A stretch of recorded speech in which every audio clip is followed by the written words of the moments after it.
just paid my bills. Okay, hold up. And this is where we bring it back. There we go. Oh, I just paid my bills. Now I'm broke as fuck. I just paid my bills. Now I'm broke as fuck. They took all my shit. Fucking government. All them fucking taxes. I'm like, what the fuck? Okay. It seems that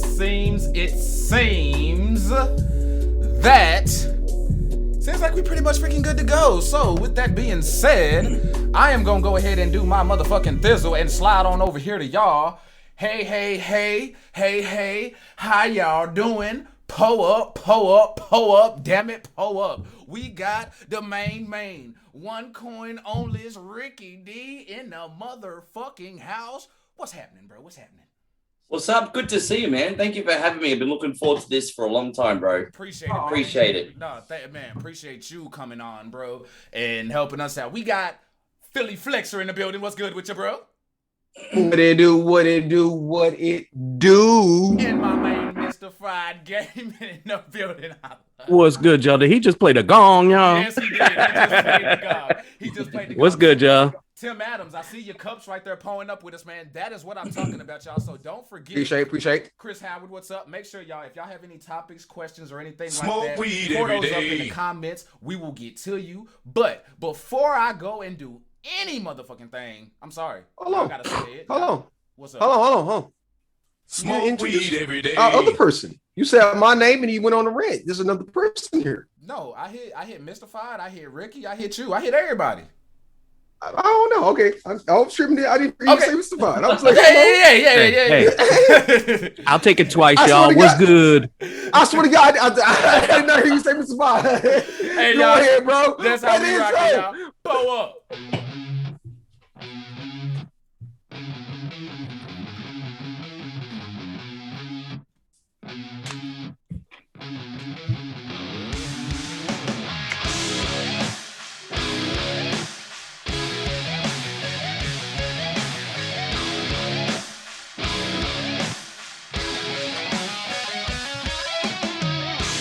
Smoke weed every day.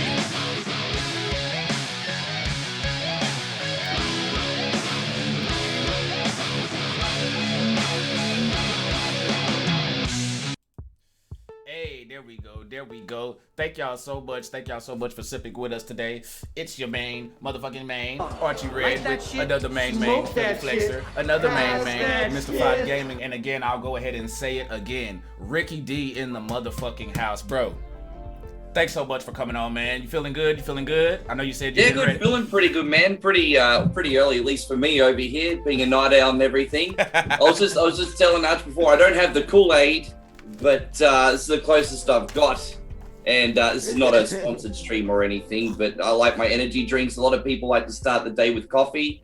I have an energy drink, and this is like a berry twist flavor. So I mean, it's kind of Kool-Aid-ish with guarana, I guess. So it's like it's all right, brother. I'm a straight up American, so I got a Red Bull here and a Coors Sure, Light, yeah, man. So it is what it is. Red Bull's awesome. Red Bull also costs like $150 million compared to other energy drinks over here. So this is how we shop for energy drinks on a budget. It's all good. Man, I feel you, bro. man. I feel you, bro. Well, What's hey, up? we gonna go ahead real quick. First off, what we gonna do, I'm gonna go ahead and let y'all know this. We have a Goats of Comedy tournament up. What that means is we have A batch and a B batch, and basically we debate each matchup. Whoever wins moves on to the next round, and then eventually we gonna have West versus East, Crips versus however the fuck you want to look at it. It's gonna be a damn versus, and it's gonna go down.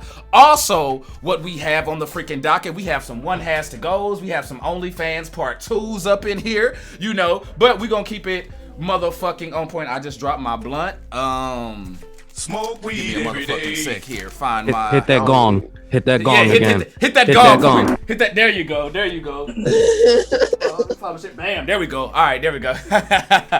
Ricky, my man. I gotta ask you, dude. To us, and to most people watching, dude, like Mr. Fox said, you're a fucking machine, man. And I look at your brand as a machine as well with OneCoin. So what I want to know is what got you in to streaming first of all. But before you answer that question, I want to go ahead and give a shouty out to Megan Forsey for dropping in with those 100 stars. Thank you. Appreciate you. Thank you kindly. Hey, what's up, Meg? Thank you so much. That's super clutch. Thank you so much. Thank you. yeah, man, what got you into streaming and what was your love before streaming? Yeah, no worries. So I'll be as quick as I can because it's actually a long it's actually a long answer. So I mean, I've been DJing for like 15 years, and it's all I knew for a long time. Okay. You know, loved playing music, but I was getting a little bit older. Things were changing. It was sort of mellowing out a bit. Wasn't as many opportunities. So I was a little bit down for a while. I've always loved video games, but, you know, I wasn't really being productive, and I kind of used video games for a long time as an escape, as you do when you go through a tough time. The problem was I wasn't being really productive with it. I mean, I'm a big believer, enjoy video games. Video games are a way of life, but you know, you got to get your other shit sorted first. You know what I mean? You got to look after you and everything else as well. Of course. And I think the big catalyst for me was I sort of got lost in it a bit. I broke up with a girl I was seeing at the time. And then after that, I was kind of like, okay, well, I wonder how I can make my love of video games productive. So I started by like buying and selling games. I was doing a lot of flipping on eBay, but I wasn't really getting that connection with it because I wanted to be a bit more involved with them personally. And so I started OneCoin only like in 2017, just as an outlet for me to play the games that I liked. And that was before Facebook was even monetized, had a partner program or anything like that. And it all just kind of snowballed from a hobby into, oh, hang on, all of a sudden. Sorry, I didn't mean to cut you off, man. I apologize for that. But you bring up a good point. You said that Facebook didn't even have the monetization and none of that right there. So what made you, when you went live, what made you say, yo, I know there's Twitch and Mixer was still a thing at that time and all of that type of stuff. What made you be like, no, I'm not going to go to the usual? Because that's kind of, I mean, that's going against the grain right there at that time when you did that. So what made you do that? I just had a funny feeling that Facebook would probably do something eventually. I was actually streaming off both Facebook and YouTube, so I had a little something going on YouTube, but like, not anything. But Facebook was your main platform, though. It always has been, yeah. I just loved how casual it was, and now, I mean, it's. Did you have a following from your DJing and stuff on Facebook? Like, did you have any? You know what? It's funny you bring that up. So, like, almost no one from I mean, DJ, I mean, you want to talk about a fickle industry. I'm very, very grateful for the opportunities it's given me, but DJing's incredibly fickle, and they sort of like the DJing, the nightclubbing, the parties, that's it. Like, pretty much no one from the DJing fan base came over to OneCoin, believe it or not. So it was, it was pretty much starting all over again. Man, I feel you. Go ahead, man. You good? So I want to ask this question to you, Sue. Hell no! I mean, Mr. Fox kind of doing it now with the whole DJing on Twitch and stuff like that. Did you ever think about like going back to doing something like that? Maybe like DJing on Twitch or even on Facebook or whatnot? Just going back to your roots. Yeah, I have to look. The answer is 100% yes. I didn't want to let the cat out of the bag, but you've asked, and so now I'm answering. Yeah, I do want to do something like that. Smoke weed every day. Probably on Twitch. I mean, I probably can't say that because, you know, being partnered and everything with Facebook, there's like, you know, obviously you can't talk about the contract, but there's like strict clauses allowing you to do things like that on other platforms. Gotcha. Yeah. But I would like to do a DJ stream very much. Something a bit more unique, you know, kind of music that other people aren't playing. You know, it'd be easy for me to do like some R&B and hip hop, like whether old school or new school, but like everyone's doing that. So I'd kind of like to do a bit more of a niche that's not being covered. Okay. But it's definitely something I'm looking into. Okay. You know what I've been doing? 70s funk. Yeah, that's what I mean. You know, Smoke weed I mean, every day. you know, you won't get as big a following going outside the game, but it'll be unique to you, and it'll Right. you know, And you'll be enjoying it as well. And Right. that's what really matters, because you know your viewers can tell when you're not enjoying what you're doing, and if you can't sell, they ain't gonna buy it if you're not selling it. But you also want to sell some shit that you would Smoke buy. weed So every day. you know that's I fucks with that. Watts really important in life drops in. I see you, man. Megan says I do it for one coin only. Billy D, William, I did see your comment. What is happening? Let's see. We got Joel coming in with the like. So y'all, thank y'all so much. Matter of fact, Joel did more than that. Weed every day. Joel came in with a sip. Y'all, Joel came in with a sip. And just like in the DTKA shows, y'all know how the fuck we do things. Don't act brand new. Pull up them cups. We get a new sipper, pull up them cups. Show some respect. Let's do the damn thing. Ricky, man, next thing I want to ask, what is some Smoke weed every day. Started before Facebook was like the thing that it is now. Yeah. And even though me and Phil like that shit, came to smoke that shit, we pass strictly that focused on shit. podcasting. Like we would podcast, have the visual here on Facebook, and have the audio Smoke weed every on day. SoundCloud. Yeah, But sure. It was the growth to go from that to doing podcasting and gaming was a bit different. So what I would want to from someone like yourself, Okay. what is a go ahead. No. my You bad, go. okay. Yeah. I was gonna say what is just Smoke some weed tips every day. for up and coming streamers or people who are getting in, like any kind of advice that you would love to throw out there. Yeah, no, I get asked this question every day, and I answer two ways. There's one in particular. I'm a little bit tired, but I remember one of the most important things. It's be consistent and keep a consistent schedule. So, you know, some people have families, which is a full-time job on top of a full-time job, and then a job. Yeah. I respect that. You know, we all have different backgrounds, walks of life, everything like that. But even if you can only like come on 2 or 3 times a day, 2 or 3 times a week, you know, make sure you keep that schedule. You know, make sure everyone knows, okay, I'm going to be on 8 p.m. Monday, Wednesday, and Friday, and then stick to that schedule. Because if you come on and you're just always streaming all over the place, it's going to be hard to build a community and a loyalty because people aren't going to consistently know when you're on. So that's probably one of the number one things. And there was another thing that's usually pretty important, but it's just kind of left my head now. So I'll get back to that a little bit later.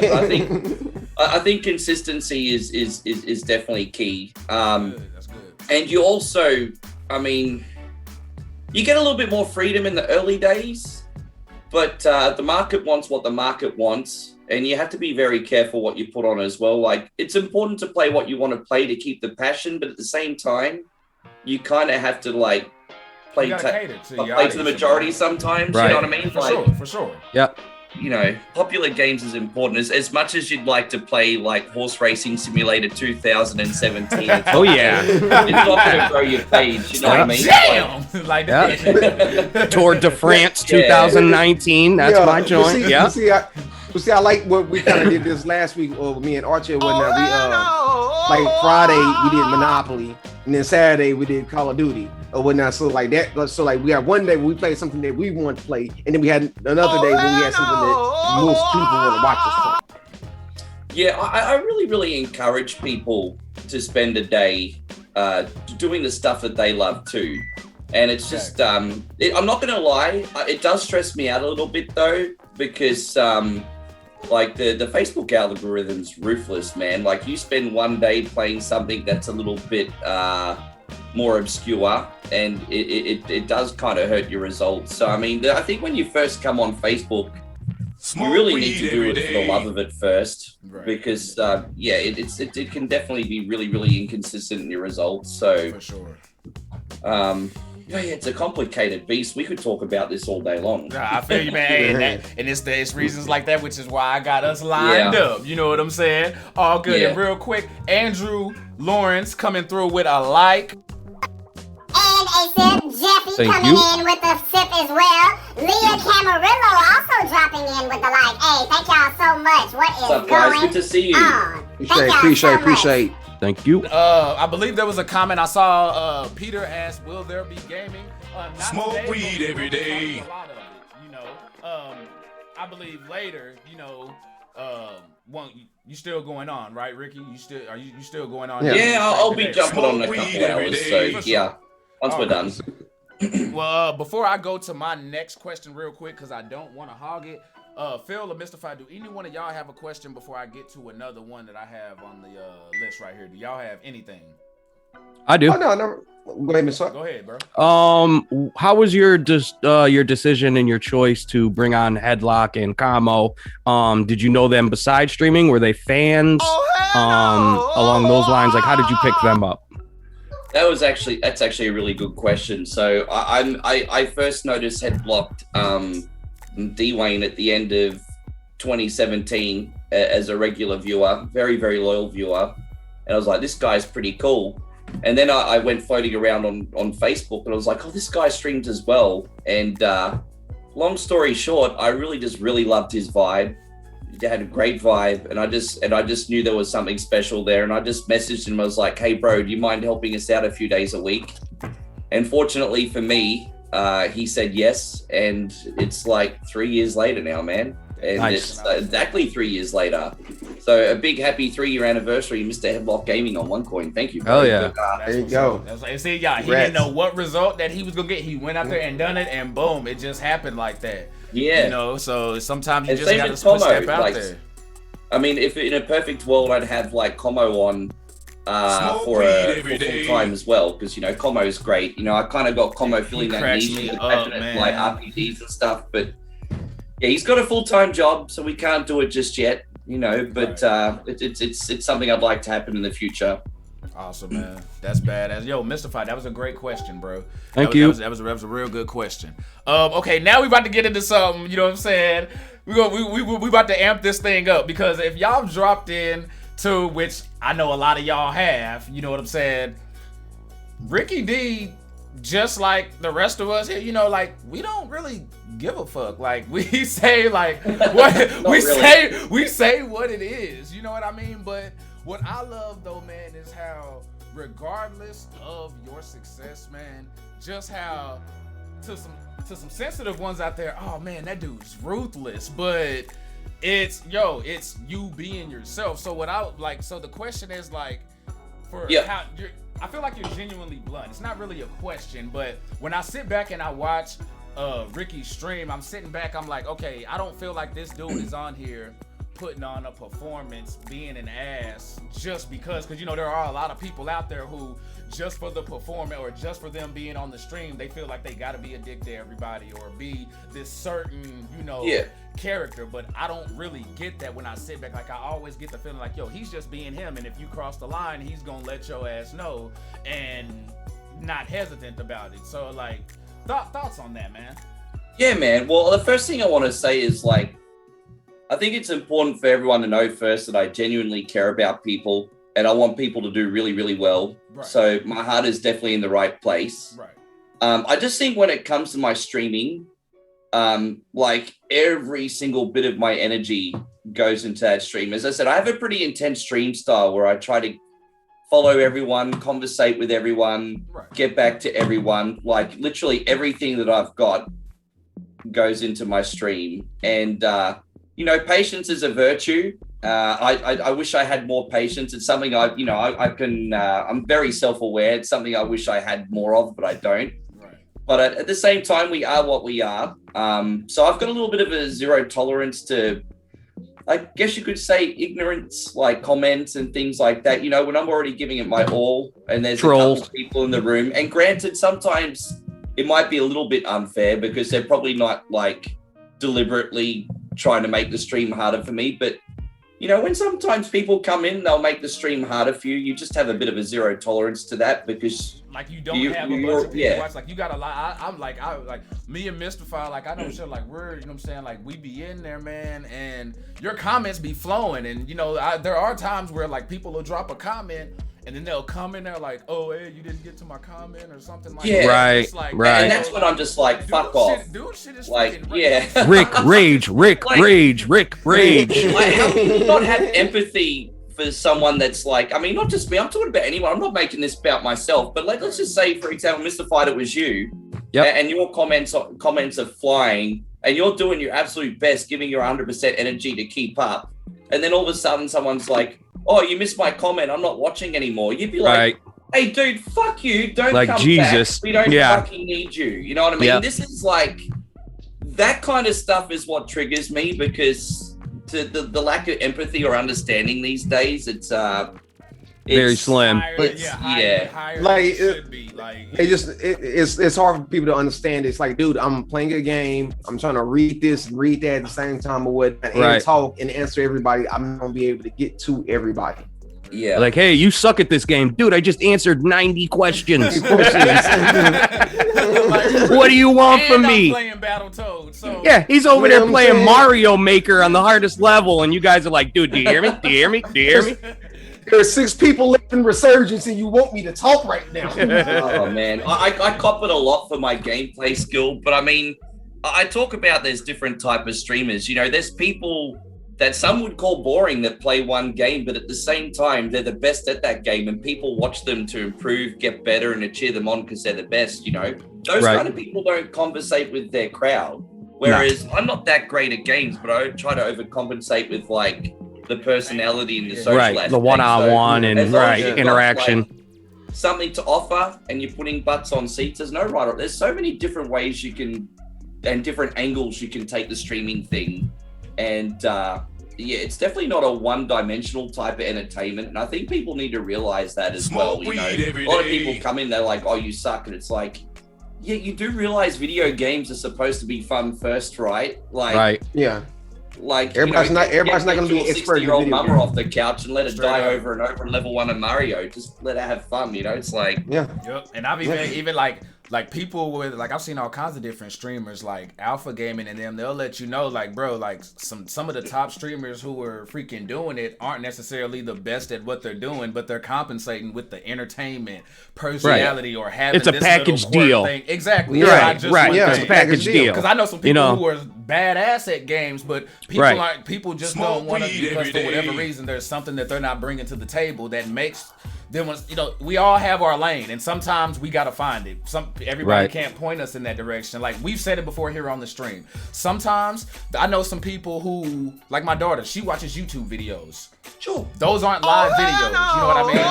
Those are just people who gameplay, they record it, then they upload it to YouTube, and that's their thing. You know, the live stream it's what that is. So, you know, this is what that is. But real quick before we go on, we're gonna go ahead and slide to some of these comments real quick. Megan drops in with the hashtag SomeBitch Army, hashtag SomeBitch Angel. Como in the building. Was hello there, you as well, my good sir. You had me cracking up with that freaking mouth cam that you be doing, bro.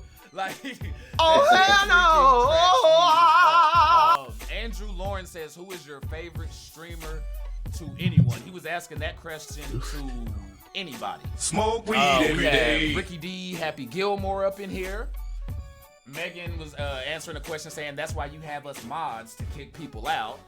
Yeah. Like that shit. Rich also has a request. He said, can you please play some Cardi B?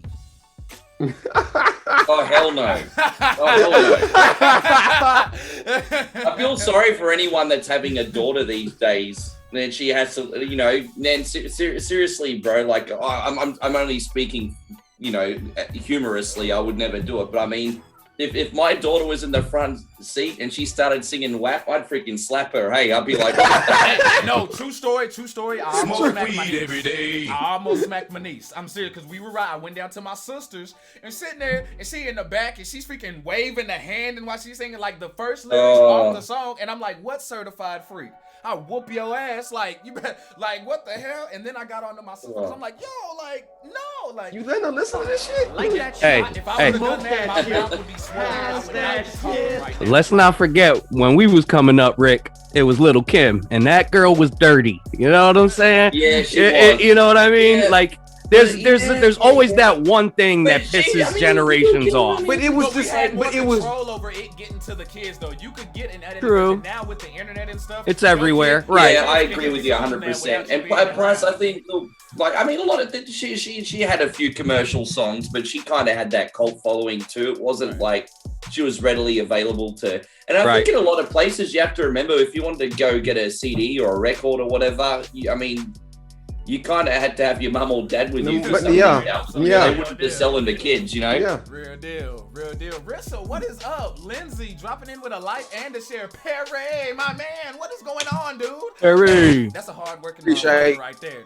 That Perry is a hard-working motherfucker, man. That dude, Smoke weed every day. That dude is lit. Brett Williams, what is going on, my guy?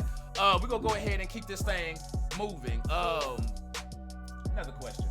How do you feel about the streamers who complain about female streamers who only get views because of their looks and stuff? I was like, this is the thing that I asked. I love this comment. Yeah. Oh, here we go. I asked this for any stream. If a streamer comes Mhm. on as a guy, I asked them this question because I gotta get the take. Go ahead, Yeah. bro. You got the floor. Dude, I'm a big believer in life that you can only play with the cards that you're dealt. Huh.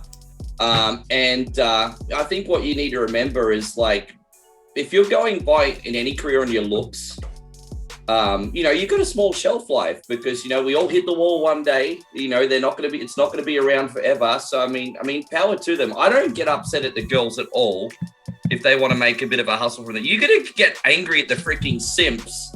Right. That'll, you know what I mean? The problem is that, like, the dude's giving them all their paycheck, like, in excessive amounts of money, $10,000 donations. Oh, you're so beautiful. Putting them on that's why we're getting more and more of these, like, I'm sorry. you know what I mean? Look, at the same time, Almost if you're distracted. talented at gaming and beautiful, you can only play with the cards that you got. You know what I mean? Like, I've got nothing against the ladies whatsoever. I mean, and look, good-looking people, you'd be silly not to use the good looks to get by because you've got a small shelf life with that anyway. So I don't think can't boobs use that can shit compare to this face. Just saying. Man, you're rocking an awesome beard there, bro. Thank you, bro. Don't get Thank rid of you. it. That's dude. I've already told you, Mr. Fire, you look like a big cuddly bear or whatnot. We girl wouldn't want to come watch you, bro. You can't use that as an excuse, but you know what I mean? Is it going to be harder for, like, non-Brad Pitt, non-Angelina Jolie Smoke looking weed people, every just day. as an example? Absolutely. But you can't use that as an excuse. I mean, it's easier to quit than it is to succeed because people, it's more comfortable For sure. to Right. make excuses and play the victim. You can't, You can't do yeah. that. And that's another thing I feel that goes into when just getting into this streaming shit. I feel like for me, and you know what, I'm gonna go ahead and put words in Phil's mouth right here as well. From us doing music and stuff like that, I feel like the failures and things earlier on that and just in life, period, I think kind of like it helps us to where like you can't knock us down easy. Like we have that drive. We're used to failure. We've seen it before. That motherfucker lives with us rent free. You know what I mean? Don't pay no bills. You know what I'm saying? So you gotta be able to take that because, like you were saying, your views aren't going to always be consistent. I had one time where I did, you know what I'm saying, like a certain number like 3 times in a row, and then it just completely dropped off. But guess what? We kept this motherfucker rolling. Yeah. And that's just what that is. Now, Phil, did I hit that right? I mean, I didn't assume. I pretty much had that right? Already. We've literally had that conversation or whatnot and said those exact same words to each other, bro. Yes, like, sir. bro, we're not worried about this shit or whatnot because we failed before. We know what failure feels like, but we're not. It's like we're not trying to fail, but you know what I'm saying, we're not afraid to. That's what I'm basically trying to get to. We're not afraid to fail. Look, So I we're gonna. absolutely hate it, but I still put myself in positions where it can happen because that's where growth comes from. Unfortunately, it's not a comfortable feeling, but you have to be comfortable being uncomfortable to succeed in anything. Bam. So, That's exactly what I mean.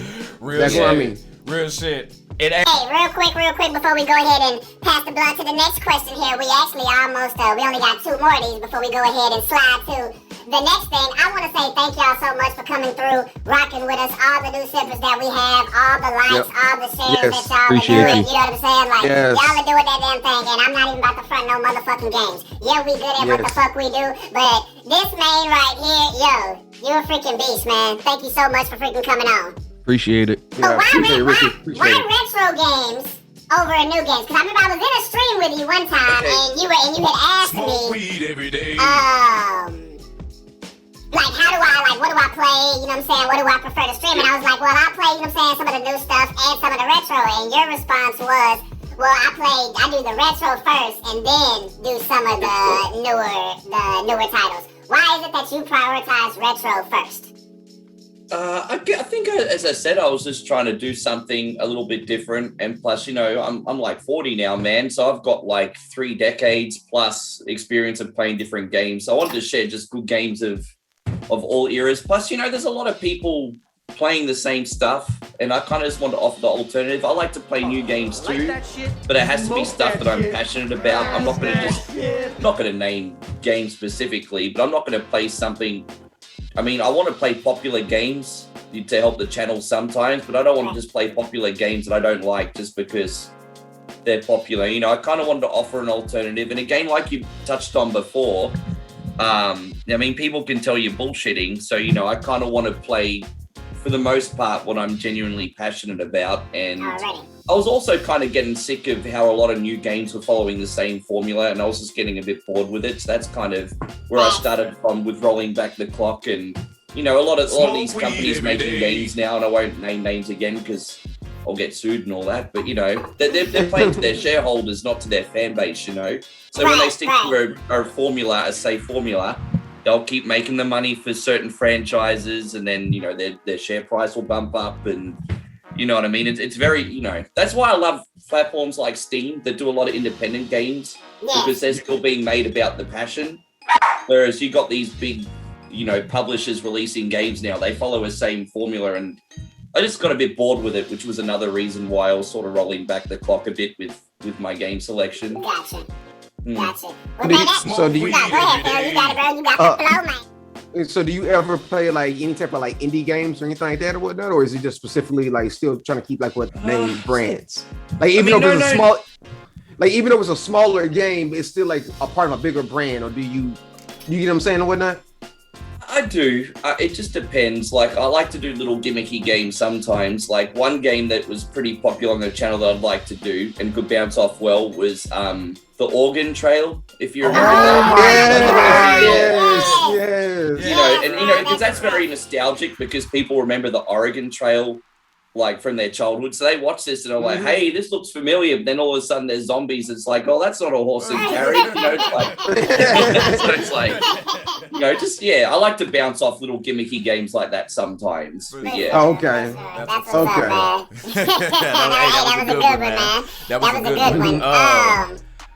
Last question. How do you feel about being personal with your audience when it comes to, you know, just like certain information for how far back you pull back the curtain for your audience? Yes. Oh gosh, that's a really, really, really good question, and I'm going to be as honest about it as possible. I think like any friendship and relationship, it depends on the person. Right. Like your audience will see. I mean, my audience already sees a large part of me, but when you get older, you have to keep your circle quite small for your sanity. And I mean, that's something I learned from being in the DJ industry. You know, you can be around a lot of people but still feel very alone because a lot of them are fickle relationships, you know what I mean? So you know, I'm pretty open and real with my audience. They do get to see my authentic self. I don't let too many people in my personal circle. I mean, it's smoke weed every day. I think the thing people need to remember, and it's important to mention as a streamer, like we're blessed. We've got like over 90,000 followers. You can't have a personal relationship with everyone. Like who can maintain 90,000 friendships, you know? Let me try to rephrase it. Like, let's say you're okay. Let me see what example can I find real quick. Okay, yesterday. When during the stream and we were talking about the going and getting the like colon checks and stuff like that. And like seriously, but I didn't probably. I just didn't think you was. No, you didn't know because there were some people laughing as well. But like it was also kind of one of those things where like there was a moment there where Ricky was like, yo, like kind of embracing it, like, yo, let's not sit here and just rag on it and stuff like that. Like, promote good health, like, go get yourself checked and stuff like that. You know what I mean? And so, just like little things like that, because there's certain people who won't tell you, like, hey, you know what I'm saying, I have this doctor's appointment going up in there, you know what I'm saying? Like, when you're on stream, like, they just won't share certain information with you. So, like, when it comes to just, like, sharing certain information like that with your viewers and things, does that kind of go back to the first thing you were saying as far as, like, just having that relationship with your viewers, or where you, like, on a more just, like your circle?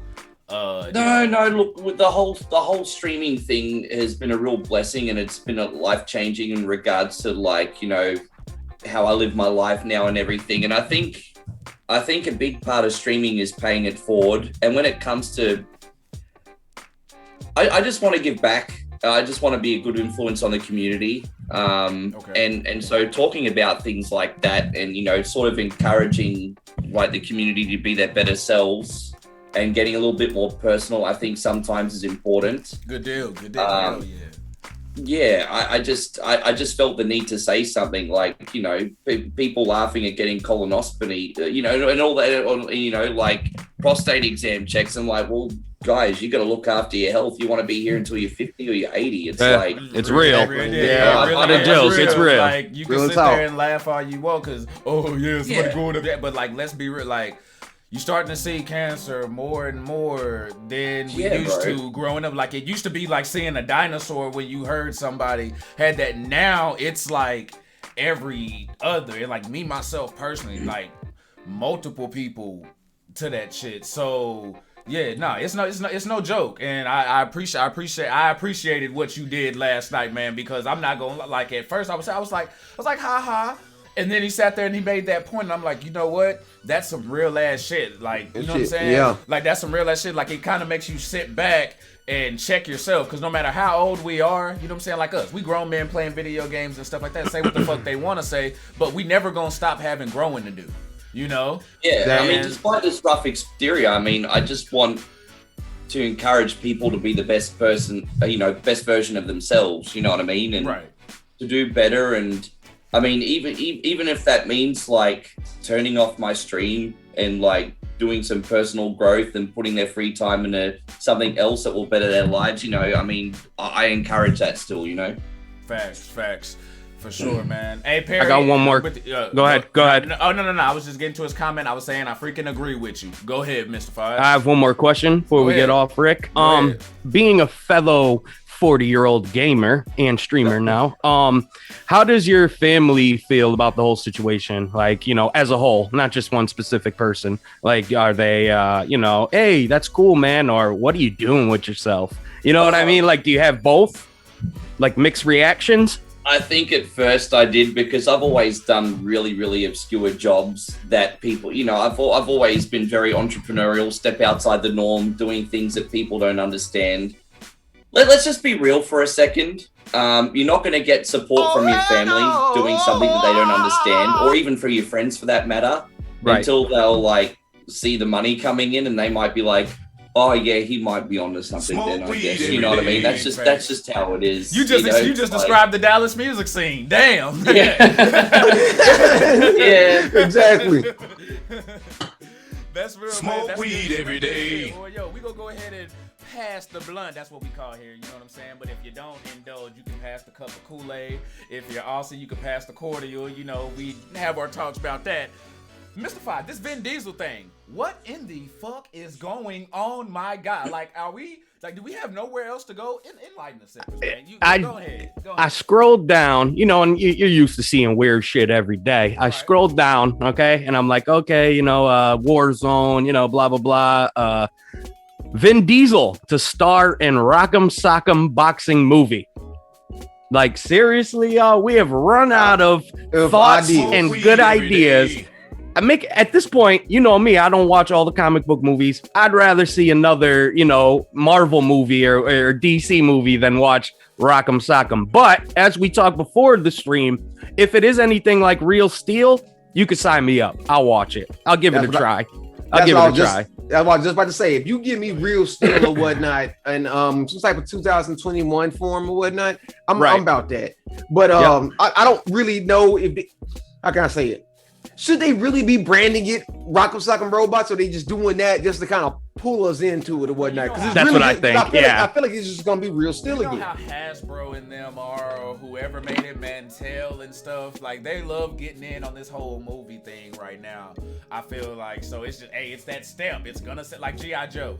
They gave us a G.I. Joe movie when nobody was asking for that G.I. Joe movie. Like, who asked for this shit? Who asked for a Rock'em Sock'em Robots? Nobody that's what I'm saying. Hey, it's got you all talking, though. I mean, at the end of the day, you're all talking about it. I know. True. Yeah. Yeah. Hey, you know what? Nah, you're right. You're right. You hit that one on the head. Hit that one on the head. So, hey, man, damn, I think, you know what? I think, did Ricky just answer? Like, thanks, Rick. It's over. Like, Next question. It's over. It's over. On that. Phil, go ahead. Pepper, Usher Bucks? What was Man, that? so Usher was at a nightclub last weekend or whatnot, and he was okay. He threw a whole bunch of money, and this one girl ended up picking up the dollar bills and posting it on her Twitter or whatnot, and was like, "Would you actually strip for one of these?" And it was $100 bill with Usher's face on it. Now, here's the thing. If you just see that, you thinking that he didn't went to the strip club with a bunch of fake dollar bills or with a fake $100 bills or whatnot. That's not the case. The man actually went out there and spent like grands, like thousands of dollars or whatnot, on the strippers or whatnot. And then at the end, he threw this money up to promote the shit he got coming up or whatnot. And so people were like bashing him for a minute there or whatnot. But then we had to flip. Are you serious? Yes, they was. But then people got smart. And they flipped it around and realized the girl did it because once the truth came out about Usher, what he did, when they're like, "Hey, this is a promotional thing," I actually paid a whole bunch of money for this shit. The girl started getting bashed, and because she was just doing that shit or whatnot to try to get clout off of the Usher bucks, if you get what I'm saying, she tried to bash Usher on the Usher bucks to try to get some fame for herself, and then when the truth came out, she had to flip around and start apologizing. I wasn't trying to say it was out of context. No, girl, you knew what you did. Walking backstage, trying to do. Austin. Damn. And it just, I'm sorry, man. It's just people being Twitter famous is not the end of the world. It's not going to make you rich. It's not going to do anything like that. Stop it. Stop trying to put people on blast just to make yourself famous. For sure. Now, you had a message for Kevin about this spring lineup for Crunchyroll real quick. Go ahead and let him know that real fast. Kevin, go to Crunchyroll. There's a whole new line of anime. And the one anime I want you to watch, it's called Tokyo's Revenge. Anybody out there that's watching this stream right now, if you're an anime fan, Tokyo Revenge, it's going to be a shit. I'm calling it now. Before anybody else hops on the bandwagon, I'm calling it now. So make sure you watch that. Paul, what's happening? Craze Boris say we're Ricky D. Hey, what's up, guys? Good to see you. Yeah, it's going down. Thank you for coming in, drinking the Kool-Aid today. Hey, you're right, yo. And Como has the freaking chat going crazy. Like, bro, again, bro, Como being Como, man, freaking hilarious. No, I'm laughing at Andrew right here. Stop talking about strip club. The girl gonna get pregnant. Well, they doing that even when we not talking about strip clubs. Amen. So let's go ahead and ask this real quick, and I'm gonna go ahead and pop this up on the screen for the sippers here. We're gonna do a one gotta go. Okay, the 4 albums we have now. Again, you know what? Matter of fact, I'm gonna just post it up. I'm not even gonna say it because, hold on. Ricky, can you see the? Do you have the stream up right now? Are you able to see what's on screen? I can see a little. Let me just change. Okay. Well, you know what? No, for Ricky, you know what I'm saying? I'll go ahead and say the names for it just in case. Okay. But if y'all don't know what these albums are, I'm sorry, you're probably too young to be watching. Hey, one has to go out these 4 albums: Snoop Dogg, Doggy Style, Nas, Illmatic, Notorious B.I.G., Ready to Die, or Jay-Z's Reasonable Doubt. Which one is gone? We have to get rid of one. You got to get rid of one. Ricky, you go first. Oh God, man. I really enjoy like hip hop. Probably not as much as you guys, but I really do. But I still find this a really hard decision. You want me to go first, Ricky? I can go first. Give you some time.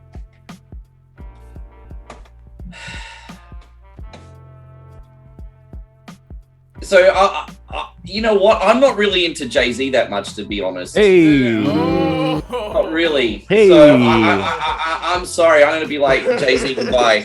So yeah. Oh man. You know what? It's cool. I see a bunch of Jay-Z's in these comments. Like it's a bunch. Yeah, of I'm people just saying, Jay, like bro. So nah, hey, that's what's to the up. left, to the left. They're like saying no. Mystified. What you got, man? Same thing. Same thing. Same thing. Man, okay. I'm not giving up Nas. I sure as hell ain't giving up Biggie. And as far as my childhood is concerned, I listen to Doggy Style way more than I did Reasonable Doubt. So those are that's my pick. Bill, go ahead, bro. I'm picking Nas. Whoa! What the? Mystified just canceled his piss break. He's like, Whoa! I had to turn around for that one. He said, "Oh, hold up, now you know what? Yo, cancel this man in the chat. Cancel this man in the chat. Feel the floor. I'm gonna give him the floor on this one. Yeah, I'm gonna give him the floor. All right. Keep going. Okay. Go ahead, man. So forgive me. I'm a big Jay-Z head. I have owned every Jay-Z album ever or whatnot. So yes, I'm a big Jay-Z head.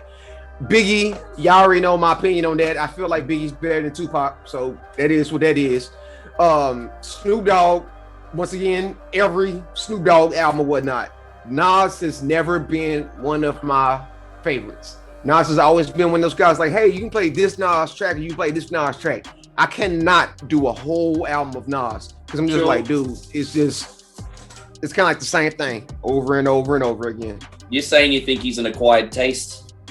Not even an acquired taste. It's more like not even saying an acquired taste. It's like some people like it, some people don't.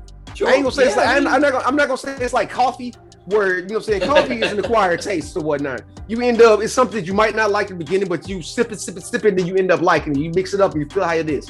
I feel like this is like kiwa.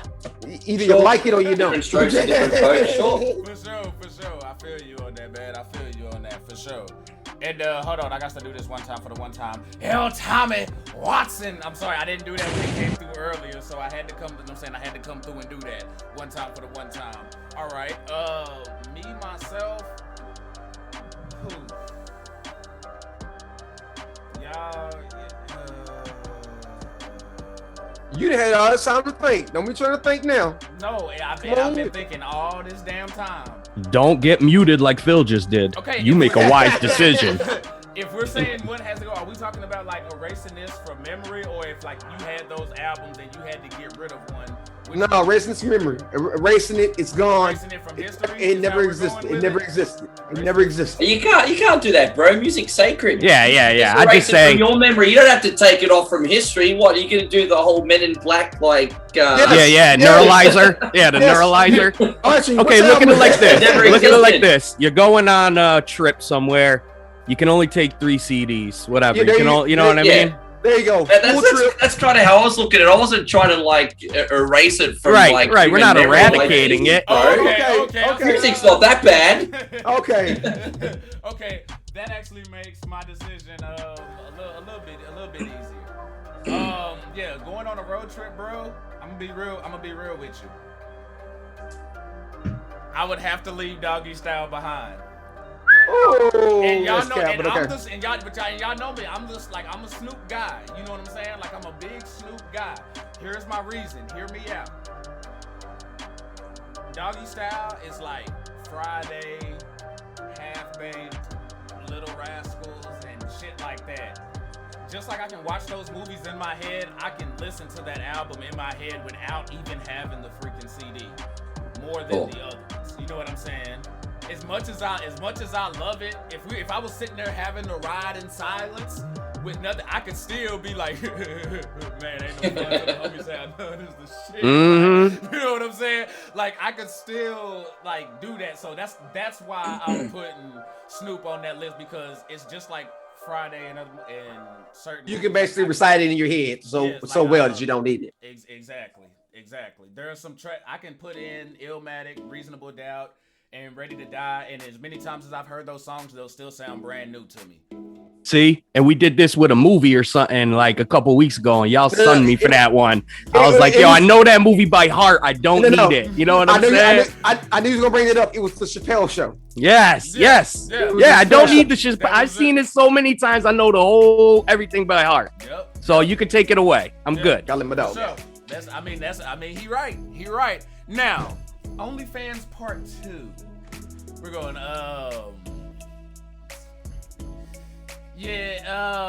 Phil, someone's credit card been working. So how does this OnlyFans segment work? Tell me let them know. Let them know. No. Basically, what had happened was, just being real with you, we had already hit the topic, but Phil wasn't here. He wasn't on when we did it. So he's going to go ahead. You know what I'm saying? He's going to we're going to give him the floor real quick. Once he do that, we're going to our resident OnlyFans guy. That's what that is. Exactly. Yes. I like OnlyFans. Don't get that wrong. But I was in Discord with a couple of my friends the other day, and we just had a really long discussion. Like, we actually stopped playing the game so we could have this discussion. And it was basically how the difference between feeling about how these girls are on OnlyFans. And I want to make sure I'm saying this as clear as I possibly can. The discussion was like people like you, Archie, who has a daughter, and you see people who are popularized and, hey, I make this amount of money on this here. You can do this and this here or whatnot. Oh, I made this here. And it kind of goes back to our whole conversation with girls on streaming services who use their sexuality to make their money on that side of it. My question to y'all is, when are we going to stop glorifying these certain type of streaming platform type things, the OnlyFans, the Instagram models, the stuff like that or whatnot? When is it going to be enough to where we're going to be like, hey, baby girl, I understand y'all making y'all money and Oscar here or whatnot, but stop. I mean, like, I don't want to. You cannot. I don't want little girls to inspire to want to be that or whatnot. And I'm trying to figure out where's that middle ground at, to where it's like, okay, hey, this is okay because I'm watching it. She's a grown woman. I'm watching this okay, to where it's like, I don't want my daughter doing this. See, I don't have a daughter, so I don't know. I got sisters, and I would not. If my sister had that, I would highly upset with her. Ricky, but I'll let Ricky go ahead and go on that, because I think he was kind of talking about something like this when he was talking about Cardi B and things like that. So I'm gonna go ahead and let you go ahead and have the floor, man. I think it would take care of itself a little bit naturally, to be honest. Let me explain. Again, as I said, like, the wall is undefeated. Now, all ladies have a shelf life before they can't get by on their looks anymore. You know, it's not a popular opinion. It happened. I mean, us dudes, you know, it's a bit unfair on the ladies because as dudes, we age a little bit better, but girls have a small window, man. You know, they've got it's from the ages of 20 to 35 to make the money on their looks tops, you know what I mean? Right. And so, you know, if you're going to jump on these platforms and make your money, that's fine, girl. You hustle, but you also have to live with the consequences afterwards, which I think a lot of girls are forgetting, you know what I mean? It's like, after OnlyFans is done, I mean, if you're applying for jobs and you're like, what have you been doing to make your money? The last 15 years, you either have to say nothing, you won't get hired, or you have to be honest, you'll have to be like, oh yeah, internet on OnlyFans. And it's like, people are going to be like, well, here we go, you're on OnlyFans, you're showing your bits for the whole world, you probably don't have any impulse control, I'll probably question your integrity. You're probably not going to get any work opportunities afterwards just because of the stigma that comes with having a career, taking your clothes off and everything.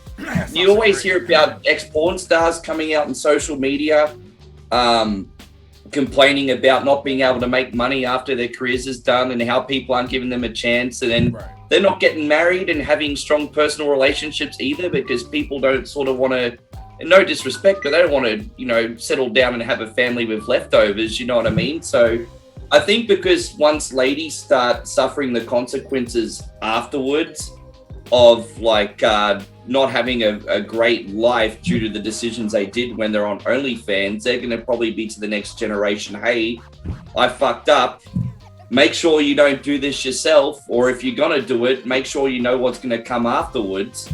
And I think it'll in maybe a decade, this kind of stuff will naturally be less appealing, because there'll be some people left behind with some hard lives because of some bad choices, you know. For sure, man.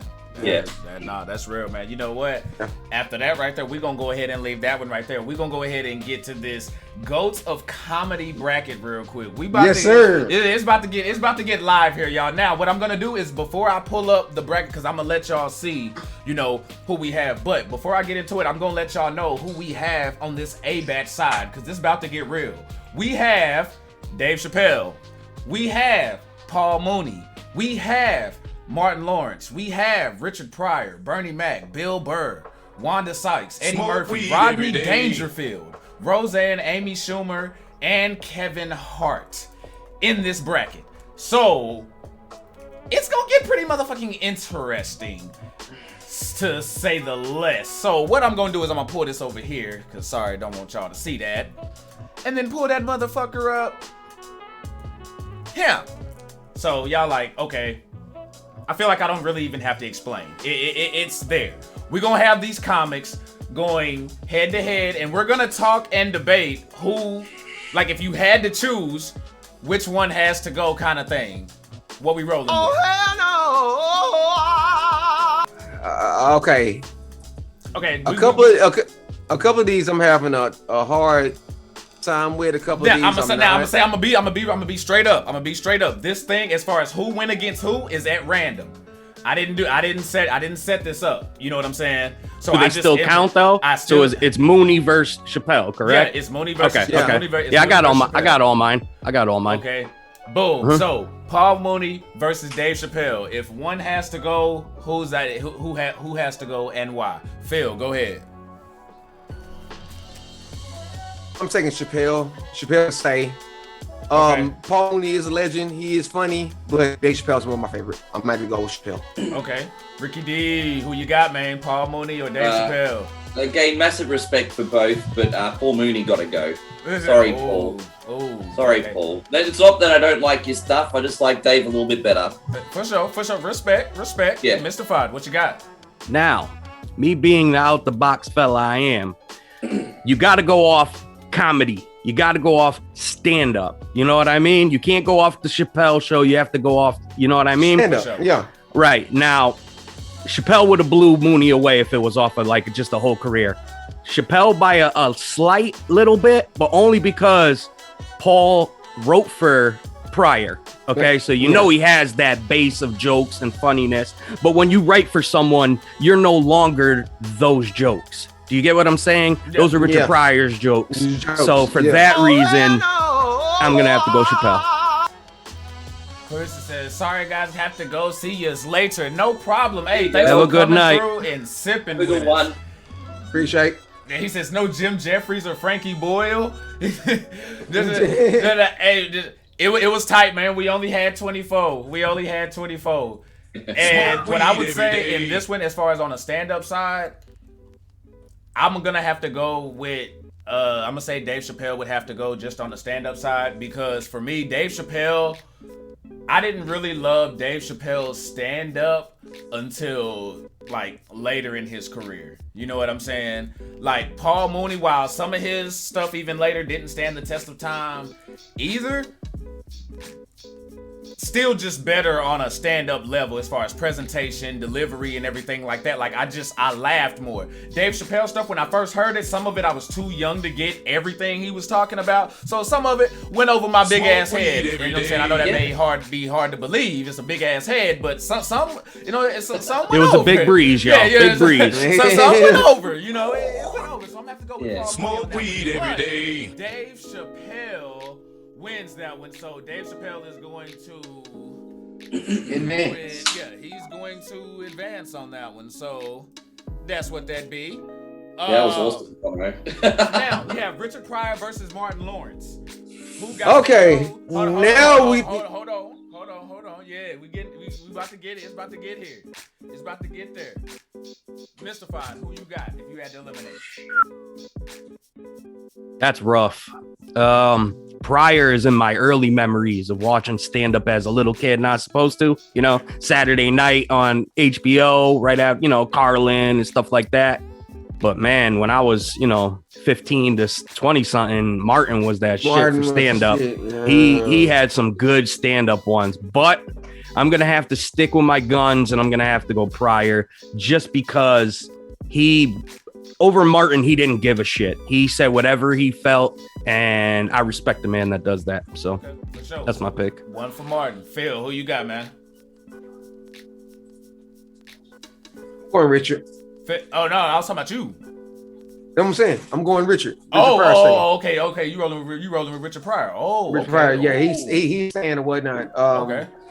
Martin, the same thing with Mr. Fod. Martin is like a childhood memory. That's right here. But if we're going to stand up, not just a TV show, I'm going to go Richard Pryor over Martin or whatnot. I feel like I can go back and watch more Richard Pryor stand up than Martin's, especially like his newer shit or whatnot. Yeah. It's like, hell, you could go get those Richard Pryor records, you know what I'm saying, and like listen to them, you know what I'm saying? Yeah. And those shits were hits in and of themselves. So yeah, I feel you on that. so nah, I'm gonna have to go Richard Pryor on that one.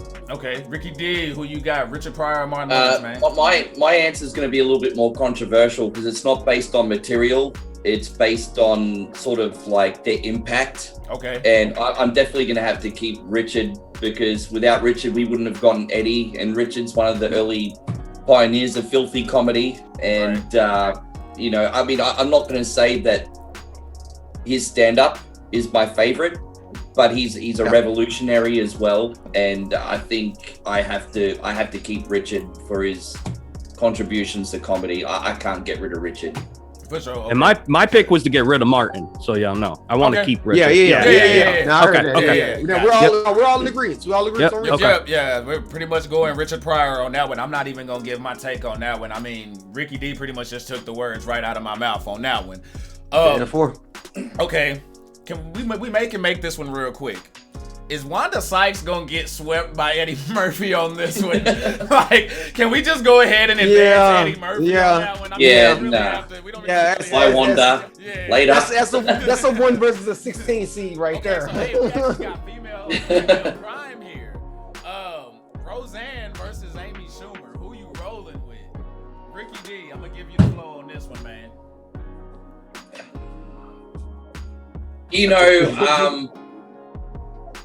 I'm picking Roseanne. Roseanne can stay. I think like her or hate her, I think Roseanne's never been afraid to step outside the box and try something, even if it backfires on her. And you got to have respect for a comedian that can try some new things, even if it risks backlash. And I'm gonna keep Roseanne. Okay, for sure. Feel the thrill. Who you got, man? Roseanne or Amy Schumer, man? Whoa. I'm going Amy. Oh shit! Whoa! Hold up. Coming in hotter. Why Amy? Once again, this is more of one of those who can I pop in and enjoy more or whatnot. Amy is always made me giggle. I have a slight crush on her or whatnot.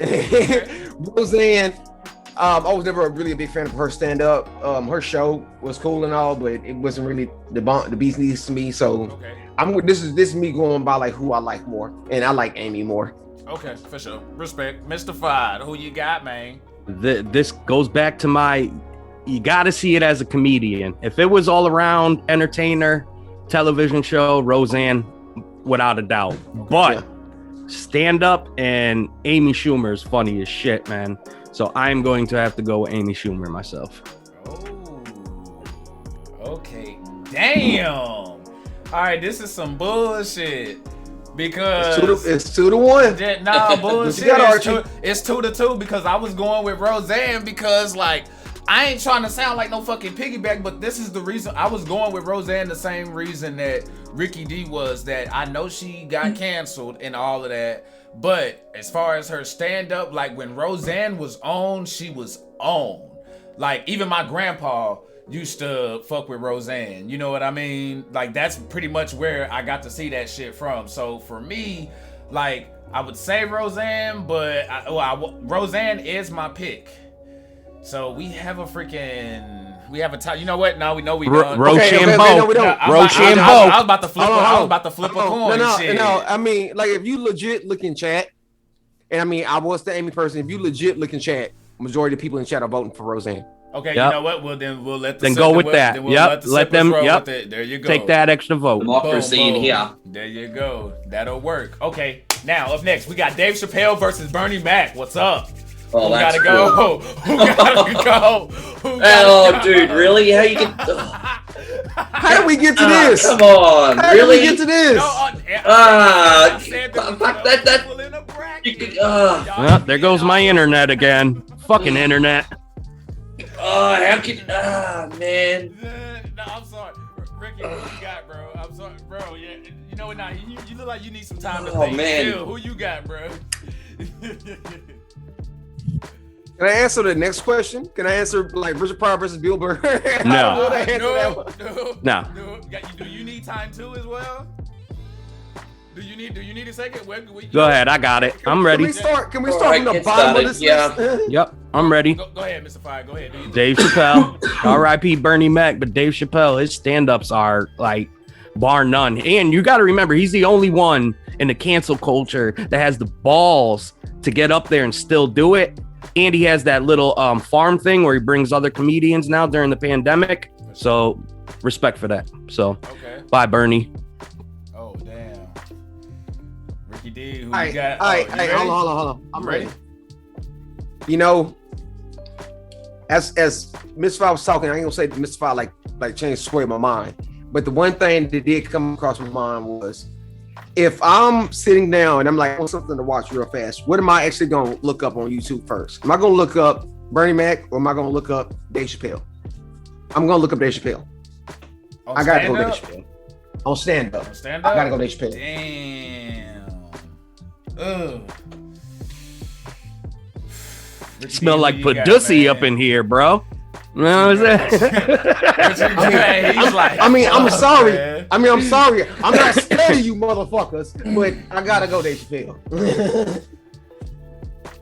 Damn. Ricky, it's on you, man. Who you got, bro? I think Philly's like swayed my decision, because the thing with Bernie is, again, it's a big legacy thing. You know, stand-up movies, all that kind of stuff. Okay. But Philly's got a point.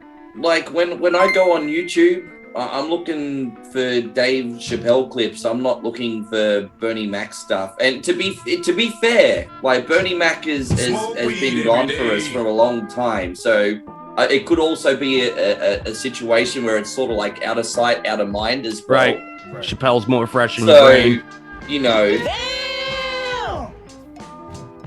But based on Philly's point, because it was an even tie for me, I'm gonna have to go for Dave, just because he's still here and he's still rocking his shit, and like you said, he's still rocking despite cancel culture, and so he's gonna get a point for that, because we need more people doing that.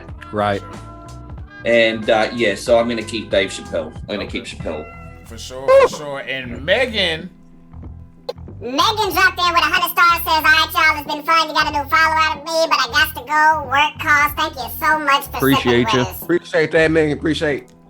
For me, damn. It doesn't matter, like The Rock says. You lost. Hell yeah, I lost. I know you were saying Bernie Mac. It's all right. It's all right. Yeah, I knew he was going to say Bernie too. So when he's starting, just next. God. Richard Next. Woo.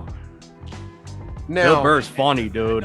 He's but funny, he's not and I'm Richard just saying, Pryor. But he's not Richard Pryor. He's not Richard Pryor. Richard Pryor for me. What do you think, Ricky? Did Bill Burr just get Wanda Sykes? Yeah. Did he just get Wanda Sykes? Yeah. I mean, Bill's hilarious. I actually love Bill, but he says it how it is. I fucking love that. But Richard Pryor's legacy, Richard Pryor's staying. For sure. Ooh, Eddie versus Rodney Dangerfield. Let's go. Okay, now this is okay.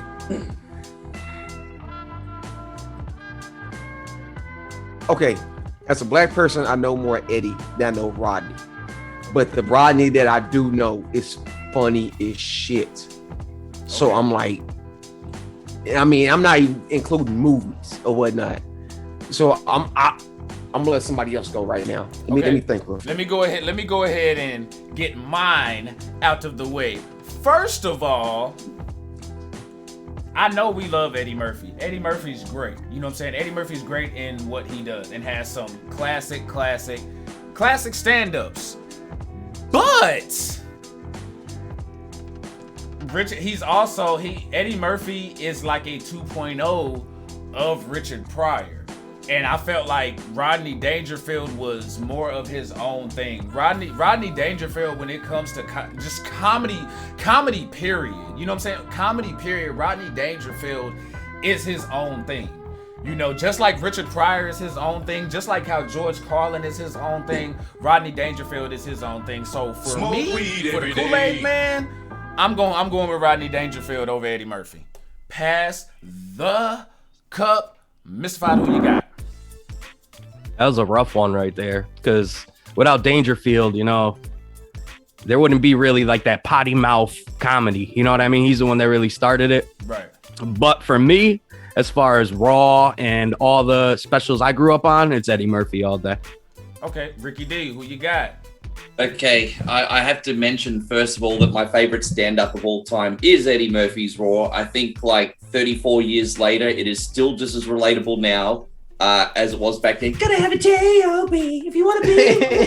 Yeah. Anyway, but with that being said, I feel like in later years, like especially with movies, Eddie Murphy's been kind of like the Lil Wayne of like movies. He has to bring out 20 movies for one good one. You know what I mean? Yeah. So it's like, I think based on consistency, I have to give it to Rodney. Oh, okay. Good deal. Yeah. Good deal. Babe, you're gonna have to look him up. I'm telling you, just look him up. As soon as you see his face, you'll know who Rodney Dangerfield is. Trust me. Phil, go ahead, do your thizzle, man. Oh, hell no! I'm gonna go Rodney. Oh, okay.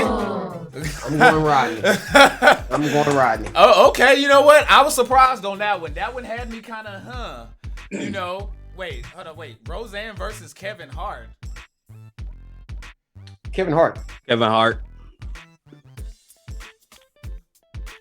Ricky D. Ricky? Let me check my check-in and my savings. Hey. I'm giving it to Kevin.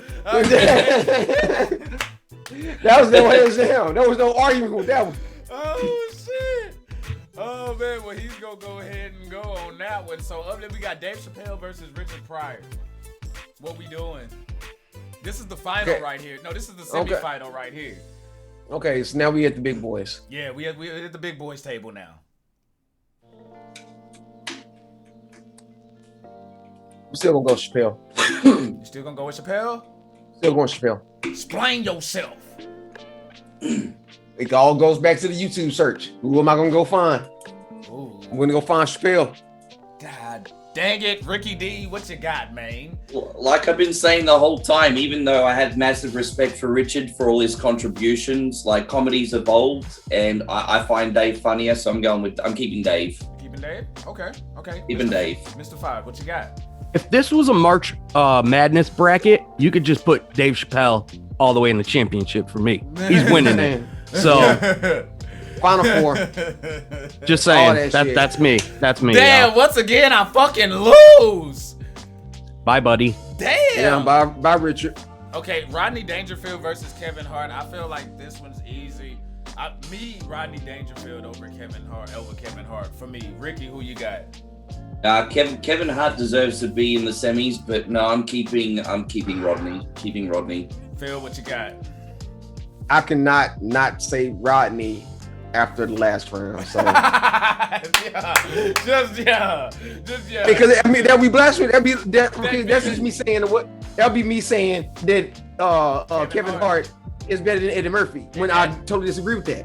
Kevin Hart is number 3 in that bracket. It would be Rodney, Eddie, he actually slid Kevin. and lucky and he basically what Kevin Hart did. He won his division. No, he got that bye week. Got that punk ass bye week. And just lucked up.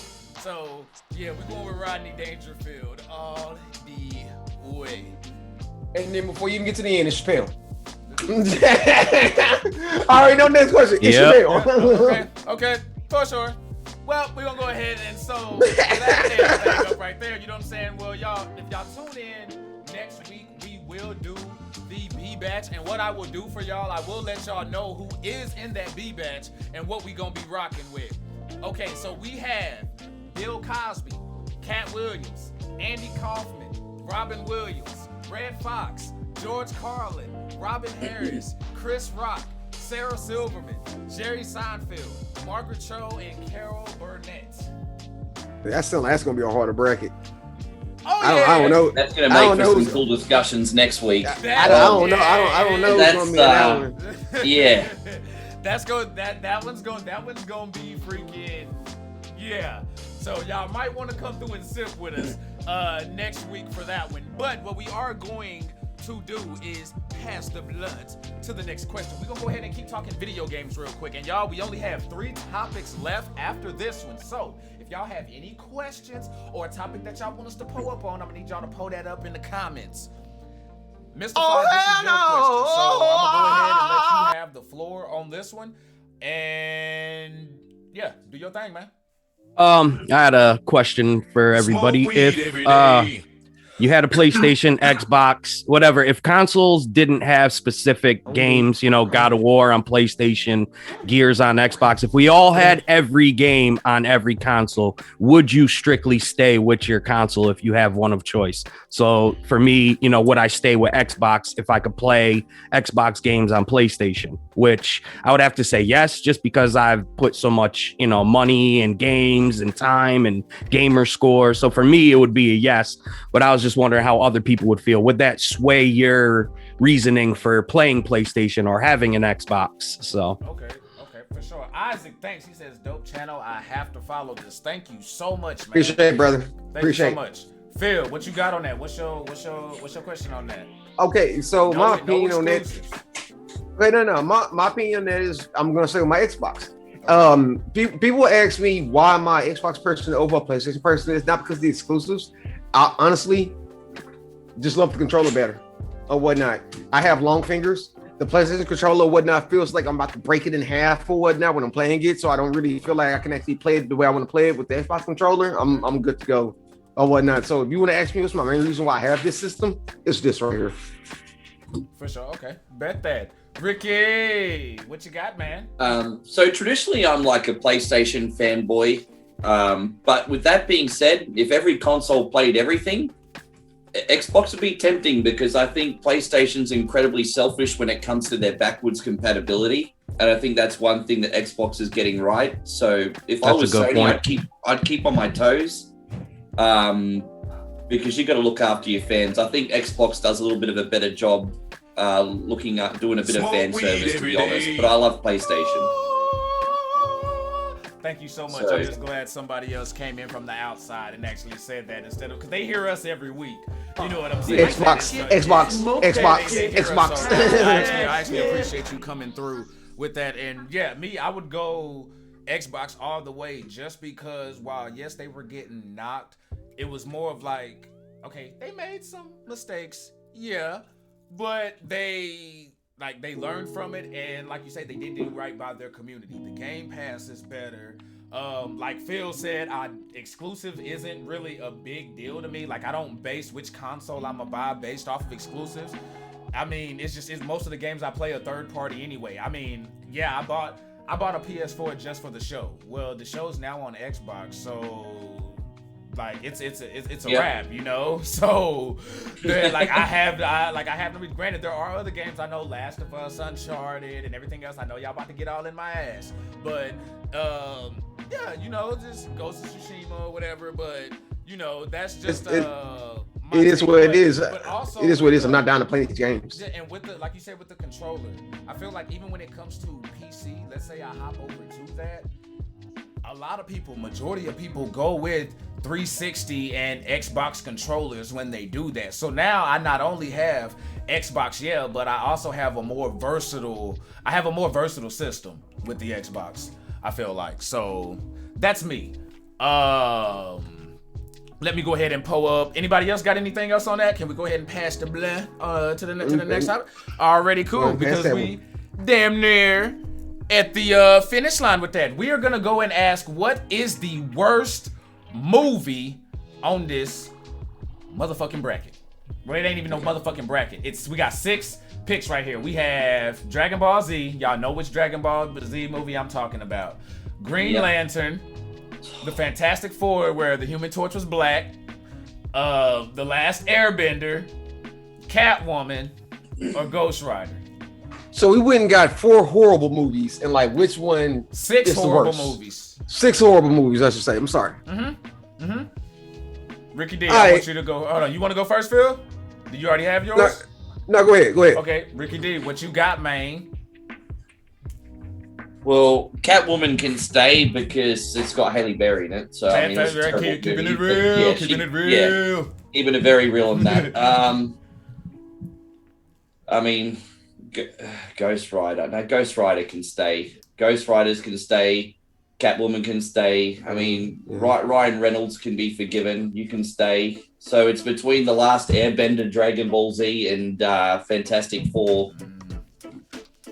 And get that Dragon Ball Z shit. I remember the Fantastic Four being absolutely horrible, but that also had Jessica Alba in it, didn't it? So I think that I'm gonna say it like this: get Dragon Ball the fuck up out of here. That was a horrible movie.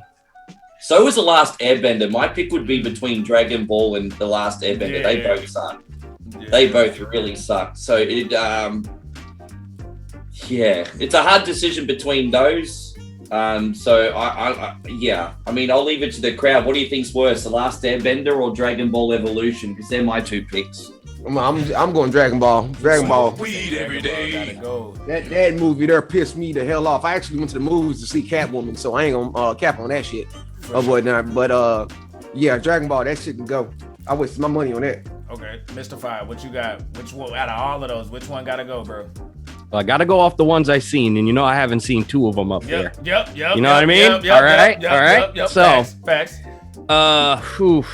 It's a toss up for me. I need you to watch more anime. No, thank you. No, it's a 4-way for Mr. Fire.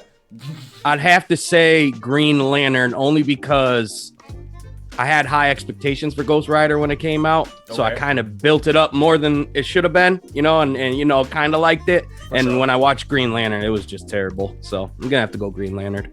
Okay, for sure. For me, I'm sorry, I'm gonna have to say The Last Airbender, and the reason why I'm going The Last Airbender, because I'm with y'all. It came down to 3: Dragon Ball, Last Airbender, Fantastic Four. I am not forgiving them for doing that to the Human Torch. Yes, I'm sorry. I understand we black people, we love to do stuff, but I'm sorry, we don't need a black Human Torch. We don't need a black Steel Magnolias and shit like that. Yeah, you can send your hate mail to Archie Red over here on Facebook.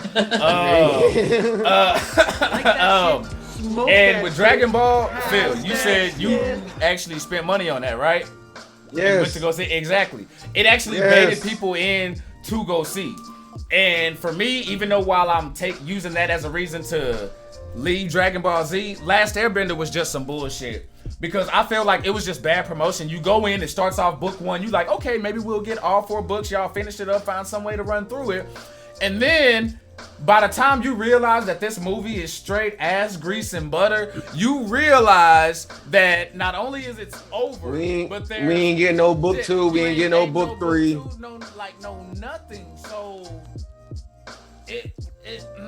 I'm not. Didn't they lose like $100 million on that film or something? I did see some. Bro, M. Night Shyamalan did a different. Because I'm sorry, when I saw the people in the desert on the Avatar, I know they were in the desert, but I did not automatically assume, hey, all of them are Middle Eastern looking. I understand we want to put our people on and stuff, but like it should just, there was so many things about M. Night Shyamalan was the wrong person to try to do that goddamn movie. To do that movie, I felt like it seemed more like agenda based in there. And for y'all always talking about the whole Middle East comment and stuff like that, I actually got a lot of that in me, so you know what I'm saying? Not knocking them at all, you know what I'm saying? Love my folks. But yeah, that movie was just all around terrible. I like who they got to play Aang. You had a good Aang in there, I'll give you that. But yeah, that wasn't it. Last Airbender wasn't it. So I'm going Last Airbender. Mr. Five's going Green Lantern. Phil said Dragon Ball Z. Ricky D. I'm gonna sway towards Last Airbender. I know Dragon Ball absolutely sucked, but I mean it was a tie. It was a tie between Dragon Ball, Last Airbender. I'm gonna sway towards Last Airbender. Sorry, Phil. I mean, Dragon Ball sucks too, but I think Last Airbender works. It is what it is. I'm just more hurt because Dragon Ball was my favorite growing up, and still to this day. And you stop fucking up the movies. Stop fucking them up. Right. Now for the next question, or not really a question. Phil, I'm gonna go ahead and let you have the flow on this one. I'll let you introduce it, and then we will go from there, talking about dead artists on verse. Okay, so this is our last topic too, right? There's one more after this. Well, there's one more after this. Okay. Well, actually, you know what? We can not. Let's see how this goes. Let's see how this topic goes. Go ahead. Okay, so recently, Prince album had came out, and my mom was really like upset about it. But now talking about how if Prince didn't want music coming out, he wouldn't put it out. So all these unreleased tracks that he had that people are putting out nowadays or whatnot of him, she's like, I really don't want to listen to it because it's not the music that he selected to actually put out or whatnot. And then as I'm doing that, I'm listening to Benny the Butcher. He's a rapper from New York, and he has Chinx Drugs on there, another rapper that died several years back, and he has him on several songs. And I'm like, come on now, like I don't know. This is just me, but I don't really like it when people use unreleased music or whatnot as features on the songs, or even put unreleased music like, oh, all these songs were done, but they never released them. I don't know. I mean, I understand you want to pander to some fans or whatnot, but as me as a person, really, I'm like, dude, if that person felt like these songs wasn't good enough to put out, why are you putting them out 20 years later, 10 years later, 5 years later, just to make a quick buck? I understand it's all about the money, but why? For sure. Nah, I feel you on that. Ricky D, man, you every day. So I'll let you go ahead and go first on that. How do you feel about that? What Phil just said. Especially with you being a DJ. Yeah, in Prince's case, I agree with you because Prince is a true. I mean, I put him up there as one of the goats, man. I mean, he's up there with MJ and everything. You know what I mean? Like Prince is a true artist, and I also know like how picky he was. I actually just recently watched a Prince documentary, and I knew how picky he was with his music. Yes. So in Prince's case, I agree with you 100%. You know what I mean? If he didn't want something shared, then you shouldn't be doing it when he's no longer here. So I do agree with that, but it probably depends on the artist as well.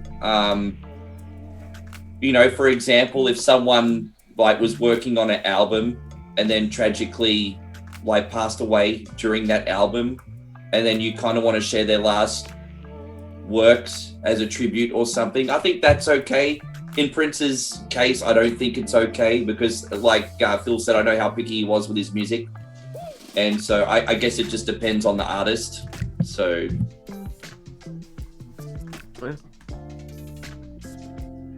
I'm sorry. He said Prince was a cheap man's Lenny Kravitz. Damn. Ouch. Damn, Camo? Jeez. Damn, coming in That's hot. All right, bro. Me personally, I can't even fuck with Lenny Kravitz. I'm not even gonna do that. I'm gonna do it to go on that one. Like bypass. Smoke weed every day. He's like, he got me on that. But Mr. Pryor, go ahead and do your thing, man. They pretty much said what I would have said, respect the artist's wishes. He had more than enough time to put this stuff out himself. Cash grab, it's a cash grab. Right. Where's the money going to? Is it going to his estate, his family? That's another thing, And we see how families get when the artist dies. Right.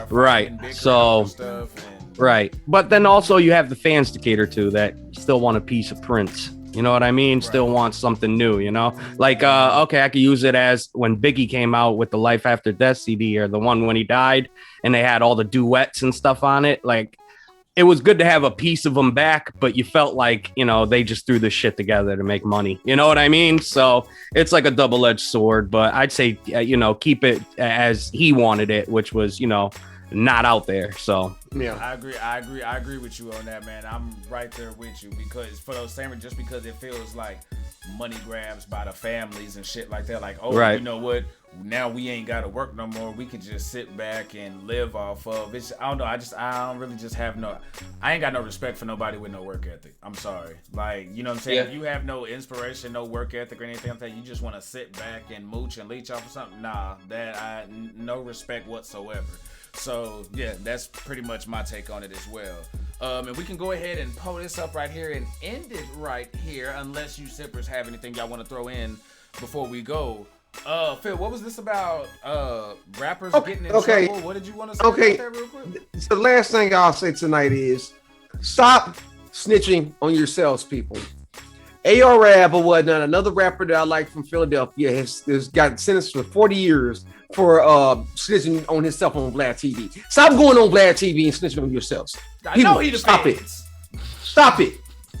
I mean, I know he didn't. I am so annoyed with how much I'm seeing with people whatnot, like the whole Kodak Black thing, where they got on Twitter with somebody want to see you, by all means, sure, what then the Kodak Black people get shot up, and all of a sudden the feds is investigating. I can't remember the dude's name. The feds is investigating one of the other little rapper that was arguing with Kodak Black, and it's like, oh, somebody snitched on me. No, you snitched on yourself or whatnot by putting the trailer evidence on Twitter.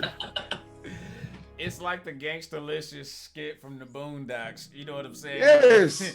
When he basically went up there and said how he done it, where he was at, what he hit him with, like y'all. Like YMW Melly. Yeah, he just got caught for that. Yeah, he got the murder charge. That's what. Yeah. Yeah. It's just like, dude, just stop doing this stuff, y'all. I don't know. I mean, like, I understand everybody wants to prove they a gangster and all right here, but dude, you can't keep putting all the evidence on social media for people to track and then like be mad when they find your ass. Right. And Ricky, it's amazing how invincible people think they are. Hey, I think when you get to a certain point of celebrity, you get caught in a very dangerous situation where you start getting a god complex and you think you can't get touched.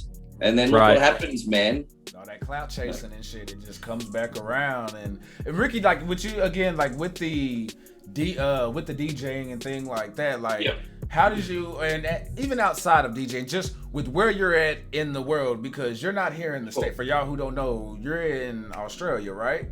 Mm-hmm. Yeah, man. So like just with the music scene and everything like that, like how do you guys feel about the new hip hop scene and stuff like that? Do you guys feel exactly how people, you know what I'm saying, our age feel over here, where it's too much of this old little bullshit? And like how do you feel about all of this, man? I think there's two sides to the coin, because I feel like we're in a generation of social media where like people worry so much about keeping up with appearances, you know, showing off cars that they can't afford, showing off hanging out with friends that they don't even like, right, going to places that they don't even like to visit. And then a lot of like current hip hop, I won't name any names or anything, but a lot of people kind of promote, you know, it's just like the bitches, the hoes, the popping champagne, spend all my money, hustle, you know, it's just getting to the point where it's inauthentic. No substance. But, you know, a lot of people are lapping it up, and they're trying to live their lives as heard from in this music. And it's just, I like some of it because I don't take it too seriously, and I just enjoy it and I just have fun. But it's your hot dog should be a hit. It's not a real lifestyle. I mean, yeah, it's just I would like more artists to be more authentic. I really, really, really would. I don't think our current state. I feel like there's a lot of artists that do like silly shit just to do silly shit. Yeah. Or whatnot. Like I mean, like there's artists out there that will go and get like a tattoo on their face or whatnot, or go get a piece of jewelry in their head or whatnot just to get attention. And I'm like, why are you doing this stuff? Why? Well, I mean, look what happened with 6ix9ine. I mean, I know that's old news now, but you know, 6ix9ine was always talking a very, very big game, and then he turned into a pussycat once he hit into the courtroom, didn't he? You know, it's just like, But you would think people would learn from seeing that, but they haven't. They still buy into the shit. That's a scary thing, you know? No, like you say, that God complex. So that shit ain't gonna happen to me though. You know what I'm saying? Yeah. It be like that, and they'll learn quick fast. But yo, man, this was a bomb ass show, man. Thank you for coming out, bro. You know what I'm saying? Appreciate it, bro. Appreciate it. This was bomb as shit, bro. And as always, you know what I'm saying, I'm gonna stay fucking with you, man. Gonna stay being up in there in the streams, man. And appreciate the shout outs as well, bro, because you don't be having to do that shit, you know what I mean? Right. And you do, and so appreciate the love you be showing as well, bro, because you don't, again, like I said, you don't have to do none of that shit, and you do. And for sure, not taking that shit for granted, bro. So I hope you enjoyed yourself, bro. How was it, man? How did you feel? Thank you so much for having me. I had a great time talking to you. Have me back. I'll come back. If you want to have me back, it was a great time. I'd love to do this again with you fellas. Awesome. Oh, for sure. Appreciate it, brother. Appreciate it. Awesome. Love to have you back. Real quick, Phil, hold on. It's that it's that what? Do you hear that? Do you smell that? Do you taste that? Do you what? It's an error. You know what it is? It's time to say we out. Peace, y'all. That was underwhelming. my boy said you didn't change. He said, "Aw."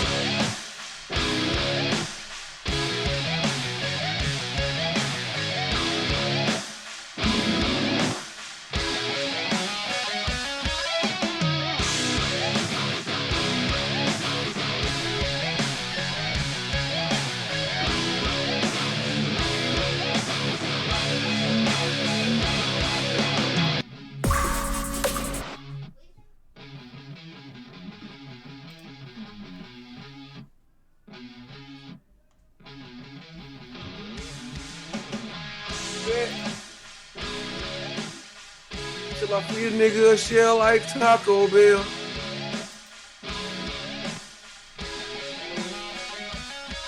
Hey, and make sure y'all hit that hashtag DTKA raid up in there. You know what I'm saying? Show some love.